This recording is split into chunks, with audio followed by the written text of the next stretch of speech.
যদি তোমাদেরকে বলি তোমাদের হেডশটও ভালো লাগবে না, তারপরও তোমাদের এক গুলিতে একটা এনিমি মেরে ফেলতে পারবে, তাও আবার বডি শটের মাধ্যমে। এইরকমই অসম্ভবকে সম্ভব করার একটা ক্যারেক্টার স্কিল কম্বিনেশন আজকে তোমাদের জন্য নিয়ে এসে পড়েছি। এখনো বিশ্বাস হইতেছে না? স্কিলের ব্যাপারে শুনো, তাইলে তোমরাই বিশ্বাস করবা। প্রথমে আমাদের রয়েছে শিরো ক্যারেক্টার, যেইটা যে কোনো এনিমি যদি আমাদেরকে মারে তাহলে এনিমির গায়ে মার্ক হয়ে যাবে। ওই মার্কওয়ালা এনিমির গায়ে বেশি ড্যামেজ করার জন্য আমাদের হেল্প করবে হচ্ছে মারো ক্যারেক্টার, এবং এনিমি যদি আরো বেশি দূরে থাকে তাহলে আরো বেশি ড্যামেজ করবে।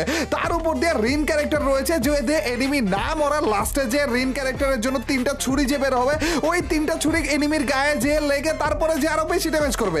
এছাড়া আরো একটা জিনিস রয়েছে, সেটা হচ্ছে আমাদের নারুটো ইভেন্টে আসা শার্কের যে অ্যাবিলিটিটা রয়েছে সেইটা যে কোনো গুলি করার সাথে সাথে আমাদের 30 করে ড্যামেজ দেয়। একবার ভাবো, এতগুলো ক্যারেক্টার শুধুমাত্র ড্যামেজই দিতেছে, আর এর জন্যই এডব্লিউএম এর জাস্ট একটা গুলি যদি এনিমির গায়ে কোনো রকম আমরা লাগাতে পারি, বডিতেই শুধুমাত্র লাগাবো, হেডশটও লাগানো লাগবে না, তাহলেই যে এনিমি মরে যাবে। আর সেইটারই আজকে চ্যালেঞ্জ করতে আছি। এডব্লিউএম এর এক গুলিতে সবগুলো এনিমিকে মারার চ্যালেঞ্জ। কোনো রকমের হেডশট আমরা মারবো না, জাস্ট একটা গুলি করবো, তো আবার বডি শটে। তো without wasting any more time